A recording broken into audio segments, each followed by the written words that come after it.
All right, ladies, we're back. It's Coach Steph, registered dietitian, personal trainer, mindset transformation coach. Welcome to the live. If you have any problems at all setting boundaries or attending to your self care during the holidays, this is the live for you. So, welcome. And if you're watching the replay, hashtag replay in the comments. So, as y'all can see, I have a special guest with me today. Um, Sorry, y'all. My throat has been kind of messed up lately. Kiana Joyner is a clinical therapist and she helps high achieving women to find more fulfillment in life. And so, if that is you, you got to stay tuned. Welcome and thanks for being here, Kiana. Thank you so much. It's an honor to be with you today. So, y'all, as y'all know, I coach female perfectionists. Okay. And so, what I see a lot with clients who work with me is not being able to set boundaries, feeling guilty. So this is the holiday season, and a lot of us have a lot of things going on, and you may feel like I don't have time to attend to myself. I don't have time to take care of myself. I have too many things going on. And of course, when you join the Fit Figure Formula, I help you put all the pieces together as far as like your schedule and how to think about it.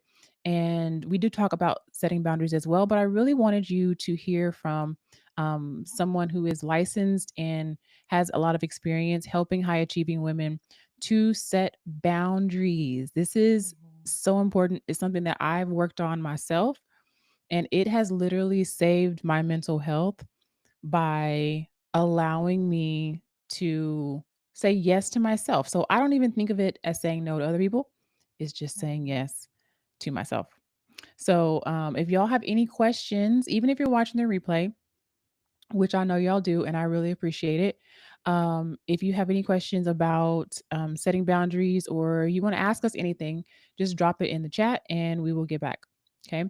So, my first question to you, just kind of at first, kind of tell us like more about who you work with and like how you help your clients in regards to what they're dealing with, but also setting boundaries.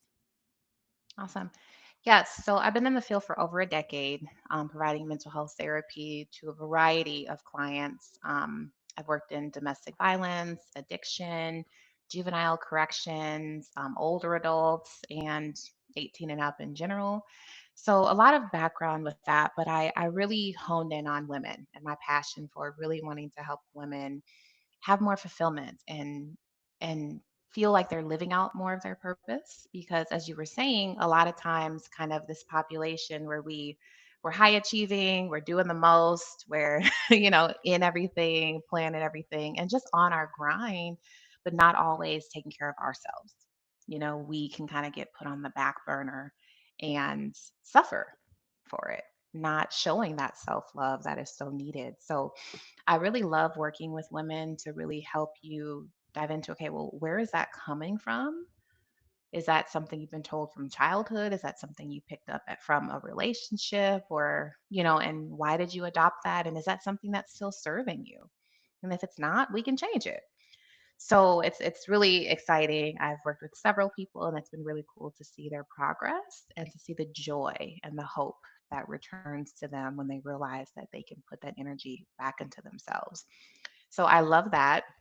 And then also, my husband and I, we do couples therapy together as well. He's a life coach, and we'll work with couples together, which is kind of a unique thing too. Normally, with couples therapy, it's just the one person working with both, but here you get two people, 11 years of marriage, and being able to work with you directly on that too. So we enjoy it. I love what I do, and I'm glad to be here. Awesome. Thank you so much for sharing that. I'm Mhm. going to dive into my first question, which is what are some of the common mental health challenges that people face during the holiday season? And why do you feel like this time of year can be really stressful? Yes, really good question. I think this time of year brings up a lot. In a lot of cases, there's people that we haven't seen in a while, or you only see them once or twice a year, and there's some strained relationships there. So we have family dynamic challenges, and with that, it could be even deeper, where maybe those family dynamics may be rooted in trauma. or something that happened to you and you have to see these people or something like that. Grief and loss is another one. Whenever we've lost a loved one, this time of year is when it just all comes boiling back up. So we're thinking more about that, missing them, missing that place that they had in our lives, or maybe they were the one to plan the gathering and now it's all crumbled since that. Or if you're hosting, just kind of the stress of hosting and the perfectionism and people pleasing aspects that go into that. I'm sure many of us can relate. You want it to be perfect, you want it to look a certain way, but then we're running ragged in the meantime. And then also overeating is another thing that comes to mind too. And I know Coach Steph, you can speak on that a little more as we dive into it. But just we know that the type of foods that we eat play a role in our mood and our energy. And it's all connected in that regard as well. So all of it creates this, cluster. And that can make a big difference just in how we're functioning this time of year. Yeah, so you mentioned hosting, and that's a Hmm. big one for me. Like, I've thrown several parties, whether it's Super Bowl parties, 90s Yep. parties, things like that, and I actually enjoy doing it. Hmm. And I know that my audience can relate to this. You enjoy doing it, but Hmm. at the same time, because you want everything to be perfect, Hmm. it's very stressful. Lots of Yes. just, irritable. I get irritable, and I'm just like Hmm. a horrible person, like, right before, I'm just like, "Put this over here and do this, da, da, da." It's really bad. So I decided, I'm like, "You know what? I'm not gonna host for a while. Let me just rest." Hmm. So, Hmm. don't be afraid to do that, and I've set some boundaries, and I feel so much better. That Hmm. I'm not doing things that are not necessarily in alignment with how my normal, like, nervous system wants to be. So and you mentioned overeating. And so obviously Hmm. that's what I help my clients with as well. It's like being able to recognize when this is happening. Because sometimes we don't recognize it and we Hmm. only recognize it after the fact. And like, oh, I ate too much and now I feel guilty. And now Hmm. either I'm going to punish myself by working out, twice a day, every Yep. day this week, Yep. or restrict myself, or I'm just gonna say, "Forget it. I'm just gonna keep Mhm. going because I just ruined all my progress anyway." Mhm. So What's the that point? kind of all or nothing thinking, is definitely Mhm. something that my clients can relate to. Um, Let me go back to my notes. Okay, so second question. How do you think someone can identify when they're overextending themselves or saying yes to too many commitments during the holidays? That's a good question. Yes. So I think that's a big one. And part of it, I think you gave an example of it, that if you notice that your mood has shifted, that your mood is not your normal baseline. You're more irritable, you're more short, you're feeling more rushed, you're forgetting things. I think that's a big one too. Things that you would normally be on top of it with, you notice that you're more forgetful or missing something or not following up on something that you normally would have. I think whenever you feel like you're not in balance and you're not at your baseline, I think those are some cues. And then also physically too. If you notice that you're more tired, if you notice that you're having some pains in places you don't normally have that pain, it's your body trying to give you those signals like, "Hey, pay attention to me. We're not doing so hot. We need to make some changes before something really takes a toll on us." So I think those are some of those subtle signs that we can easily overlook. But really just kind of noticing that can really bring some awareness to that. Yeah, and Mhm. I think everything goes back to your relationship with yourself. And I always tell my Mhm. clients this is like, whether it's setting boundaries or what you do for a living or what your relationship is like with food or fitness or how you allow people to talk to you, like, it's all about your Mhm. relationship with you. And so are you noticing that you're getting uncomfortable? Are you Mhm. noticing that you're getting irritable? Like, do you even notice when that's happening? Right. Yep. So that is definitely an important first step to stopping burnout Yeah, because stopping that train. yeah, Mhm. you and I were just talking about how we like to work, Yep, apparently, yep. and burnout is a real thing. And so one of the reasons why we do want to say no, but say yes to ourselves is because we don't want to burn out and be required to stop either because we get sick or, we Mhm. just I've known people who've had like panic attacks and they start your body just starts screaming at you that I need a Mhm. break. Yep. So if you are not taking rest, if you're not setting boundaries, you're going to start finding that your body will let you know louder and louder Mhm. and louder that it's time to take a break. Oh, yeah, absolutely. And if Yeah. I can chime in real quick on that too. Mhm. So I think even going back to defining, how do we define self-care and boundaries too? So we Mhm. all know what we're talking about and we're speaking the same language. And self-care for me is intentional activities to help you recharge and to show self-love. So what are you doing intentionally to help rejuvenate yourself and pour that back into you? And on the boundary side, it's setting clear terms for how you engage with others as well. So I think sometimes people see boundaries as like a bad B word, rather than realizing that no, having boundaries actually creates healthier relationships because we teach people how to treat us. And I think that's a key piece that sometimes we think, oh, well, they're just taking advantage of me or they're just doing this. We can kind of slip into this victim mindset. But the truth is no, you've taught that person that it's okay to treat you that way. So when it comes to those family dynamics over the holidays or, that one aunt that gets under your skin and says whatever comes off the top of her mouth. And if we don't say anything, we've taught them that that's okay. Mhm. So setting boundaries also helps set some terms for how we engage in some of these relationships. Right. And I tell my clients too, like, if you're crossing your own boundaries, if you don't Hmm. even abide by your own boundaries, why would anybody Right. else? Yep. So on that note, you have the aunt who says things about either what you're eating or what you're wearing or who you're bringing to Thanksgiving this year or whatever. Hmm. How do you do that without causing a lot of conflict and do that in a way that makes you feel like you have your own back? Like, what do you Hmm. do? Well, first of all, I would say anticipate it.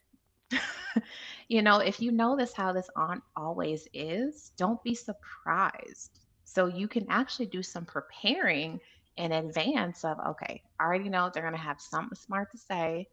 But we don't want to be disrespectful either. I think that's the balance that this is Mhm. still an elder and, all of that. And you're trying to still be respectful, but also stand up for yourself. So part of it is kind of practicing what can I say or how can I say what I want to in a way that I can feel good about and not have regrets about it later.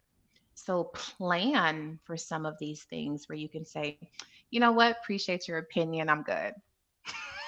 Or ways where you can use humor or ways where, you can kind of practice that line so that you're not caught off guard by it. And then the rage creeps up and then you just kind of snap, right? That's what we don't want to do. So I think as much as we can mentally prepare and practice what could I say or writing it down and practicing it can make a difference. Yeah, and this is exactly what I do with my clients. We talk about boundary setting statements, and I have like a Hmm. list. It's like, okay, pick some that might sound good. You can tweak it based on your own personality. Just have Absolutely. these, just slip them in your back pocket for when Hmm. you need to set boundaries at Thanksgiving or at work or in your home or Hmm. whatever. So I like that anticipating because a lot of times I know for me what happens again, I coach female perfectionists on Hmm. purpose because Yep. I am that too. And so I'm in a lot of ways still all or nothing. So it's like either I'm not saying anything or I'm telling you everything I ever wanted to tell you. Okay. Yep. So a lot of times I will either stay quiet or Oh, I should have said this. I should have, this is what I should Mhm. have said. Yes. So, after a while, I'm 41 now, like after a while, it's like you can anticipate it, the things that Mhm. are going to trigger you. And having those boundary setting statements can really help you have your own back. Mhm. Absolutely. I love that. Um, so, I what can if, chime in on that too, okay, go really ahead. quick. Mhm. I do think there are times where, so let's say you're not hosting and there is a family function that's going to be happening. I think it's important to consider, should you be in that space or not as well. And I think that's one that can be really hard. But, like, for example, I have a client where her stepbrother sexually abused her and he's hosting Thanksgiving. And she's having all of these symptoms in her body that are flaring up, screaming, no, don't go. And she's still on the fence about it. And we talked about this, about how is that respecting you? Like, let's pour some love into yourself at this point. Is that the best situation to put yourself in? Will that help move you forward or push you back? And so I think it is important to sometimes consider, how long you should be at an event. Should you even go to the event? Who do you spend time with when you're at the event? Who can you hurry up and sit by so you know that you will have a good time versus just feeling triggered the whole time as well. So, some things to kind of think about as well. That can be some tough decisions, but when you make that decision and are at peace with yourself, the relief that you can feel too when you pour that love back into yourself. So, I just wanted to touch on that too. Yeah, and we are talking about, we had a journaling coach come into the Fit Figure Formula a few weeks ago, and she just happened to mention like a self love routine, Mm-hmm. and that really resonated with a lot of my clients. So I'm like, okay, cool. We can do that on some of the calls, like figure out what does it feel like, because a lot of my clients, on a scale from 1 to 10, their self love, if 10 is the best, is on the lower end. So Mm-hmm. I'm like, okay, well, how can we move that 3 to a 4? How can we move that 4 to a 5? How can we just put some attention and intention on Mm-hmm. what does feel like love, and how can I create that more often? And that, when you really love something or someone, thinking about protecting it, I Mm-hmm. feel like is, for me, it helps my brain versus just being like, I'm saying no to these people. Right. I am protecting me. I'm protecting the Mm-hmm. all versions of myself, like Mm-hmm. my inner child, my inner wounds, like I'm Yep. protecting her. And can Yep. I look her in the face and say I got you? Mm-hmm. Even if it's uncomfortable, and sometimes setting boundaries is not the most comfortable thing, but that doesn't mean you're doing it wrong. It just Yes. means that you can sit, like I can have my own back when I'm uncomfortable. I got it. Mhm. Yeah, and when it's new, like if this isn't something you've done consistently, of course it's going to feel uncomfortable because you've gotten comfortable in the chaos, right? So when you take that step and when you decide to do something different, it's going to feel weird, but that's why you practice. Right? That's why you practice setting these boundaries with yourself, whether it's journaling or even little things of, I'm so drained. They just asked me if I want to go out tonight, and I'm just gonna have to say, let's take a rain check. In the little things, practice it with the small things so that when the bigger things happen, it's not as hard or as daunting. So Mhm. I think that's another piece there too. So, how can someone practice self care without feeling selfish? Mhm. Yeah, so they are not the same thing. I think as a culture, we've really got a warped view of that self-care is filling your cup so you have something to give, right? If you just spend all your time pouring, pouring, pouring, pouring, you have nothing left to give, and then you end up being in a compromised position yourself, and what good is that for anyone? Right? We think about it like on an airplane. If you've ever traveled on an airplane with a child, What does the hostess, the flight attendant, what do they say to you about your oxygen mask? Put Put yours on yours first. on first, and then you put it on your child. Because if you pass out, how are you going to help anyone? Right. Right? What good are you going to be? The child can recover because you're able to help them and all of that, but you as the adult need to be functioning. So, in a similar way, you need to put your oxygen mask on so that you are functioning and strong and have the energy to give because they're not the same thing being selfish. Yeah. And Hmm. you mentioned earlier about grief or experiencing loneliness or loss during the Yes. holidays. What self care strategies can you talk about in terms of helping people cope with grief during this time? Yeah. So, first of all, be honest with yourself.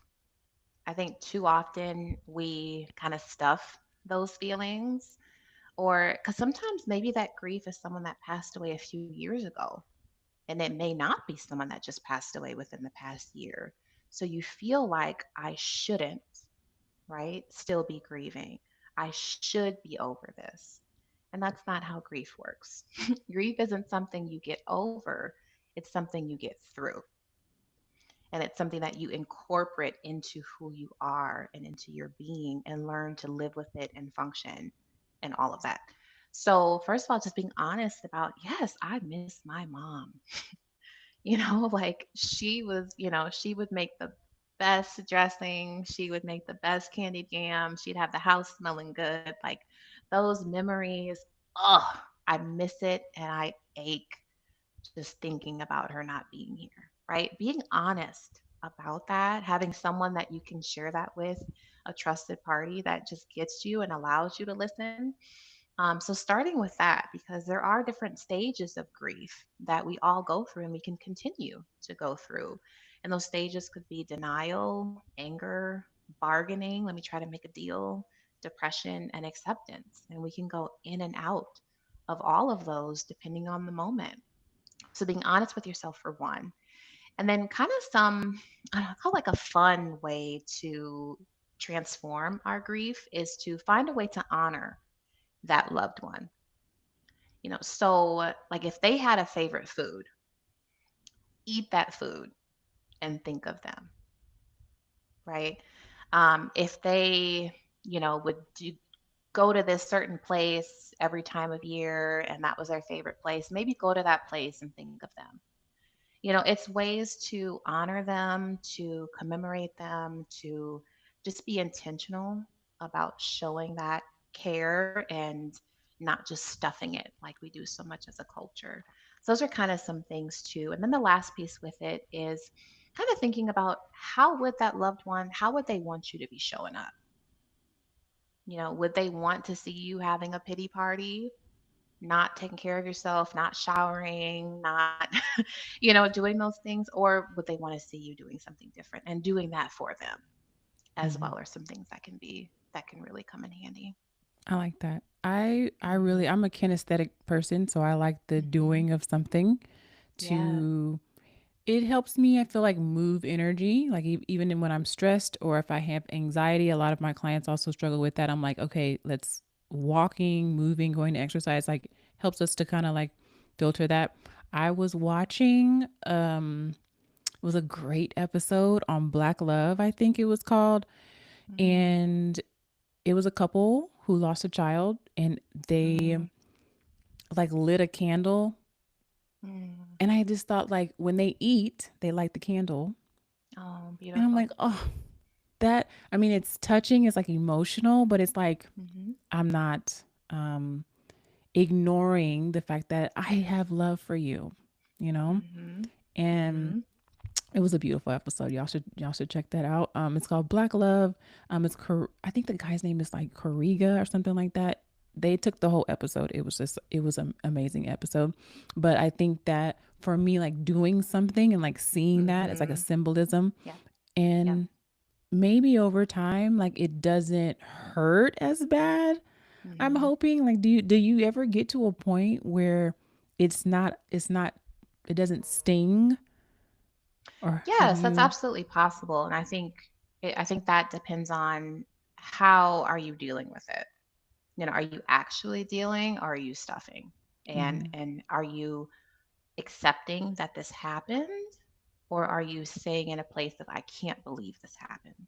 Mhm. Right? All of those things make a big difference in how you're able to cope. And that's with any loss, too, loss of a job, loss of a partner, loss of a child, loss of a loved one, any of that, how soon do we get to a place of acceptance plays a big role in the it stinging less. If we can accept that it happened and kind of deal with all the feelings that come along with that, that makes a big difference. And there's some where it's harder to deal with on your own and you may need professional help. And that's why people like me are around to really help explore that for you. And what is it about this loss that's harder? Because for some, they may not have had a good relationship with that person and they still feel like that person's haunting them, even in the afterlife, and shunning them for not accomplishing as much as they would have thought they should have. So it's not always a loving feeling Mm. associated with the loss. Sometimes you feel like that person is still judging you from the grave. Mm. Um, Wow. I love yeah, that. yeah, I've had some clients where it's been that way too, and then that's deeply rooted in that trauma that that person had with them, and that makes it harder to kind of cope too. So just a different take on the loss Yeah. conversation. Yeah, that's a really Hmm. good point. What do you think someone should do if they are feeling overwhelmed or like burned out during the holiday season? Like, how can they reset or feel like they can regain some control? Yeah, well, that's something I know we're going to talk about at some point, but I do have like my 6 tips for self care. So, a Yeah, go self ahead. care guide. Yeah, a self care guide. That's a perfect one. If you're interested in that, send me a DM, or you can email Sojo Project, SOJO Project, outlook.com, and I can send that to you. And it's kind of just some top self care. And obviously, there's so many more we can put. We just chose 6, but it gives you some really key pointers to do, whether it's, drinking water or taking time to breathe, being intentional, slowing down, different things like that. But I think really, like we said in the beginning, going back to what helps you recharge. Because many times you're not doing those things, and that's why you're feeling so burned out. If you love having your cup of coffee on your deck in the morning, and you haven't done that in forever, that's probably why you're feeling so burned out and overwhelmed. And like we said before, if you're taking on too much and your body is kind of screaming at you, those are also some signs that, okay, we need to slow down. We need to have a day or a weekend, not planning everything, not saying yes to everything. Just kind of, you need to schedule in self care. Yeah, for Sometimes real. that's what it takes, because if you honor your calendar like that, you may need to literally fit that in and get off your phone right before bed, or spend some time just breathing and listening to calming music or something like that. But those are some ideas too, kind of for that. Yeah, and I always tell my clients as well, like when an acute situation happens, like understanding how to manage or get rid of that stress in the moment. Like there are acute things that you need to do to take care Hmm. of yourself when something happens. But there needs Hmm. to be an ongoing chronic lifestyle of Yes. breaks, of rest, Hmm. of like listening to yourself. I know people will like, okay, get your nails done. Me personally, I mean, I like getting my nails done, need them done right now. But that's not relaxing. It's not relaxing. That doesn't make me feel, I like the result of it. Like when Yes. I'm, looking at my hands the next 2 weeks, I like.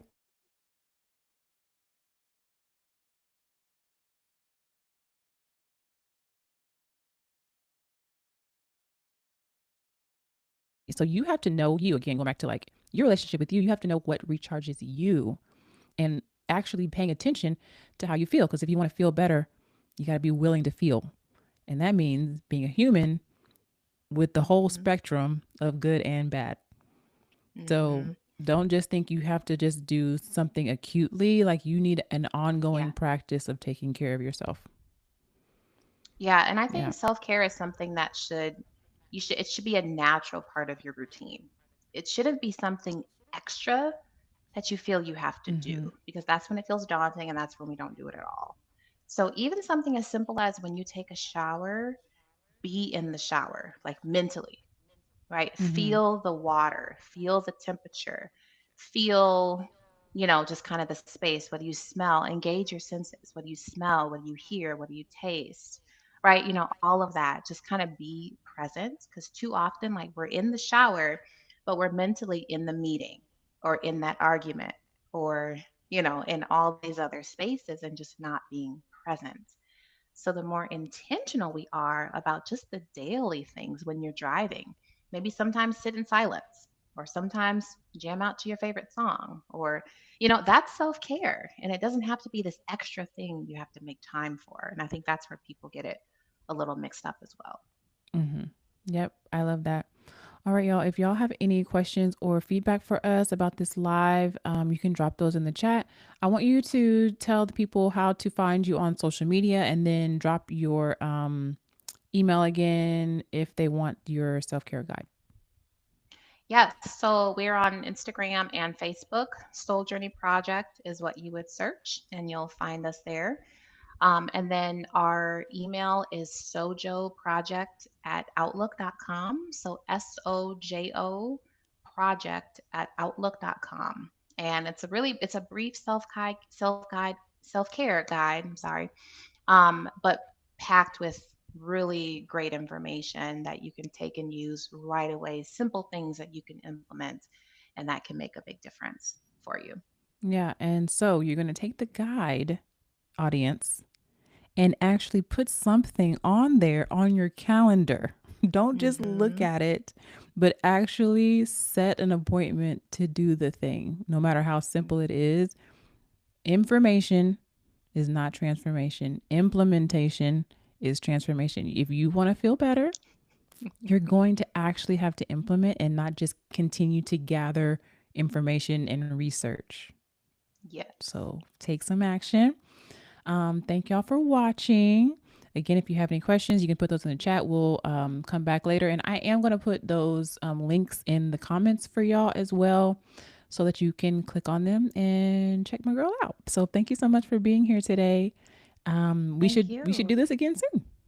Yeah, I love it. If there's other topics that people, are curious about, that would like us to collaborate on, we're all for it. So this was fun. Thank For you. sure. All right. Bye, y'all. Have a good one.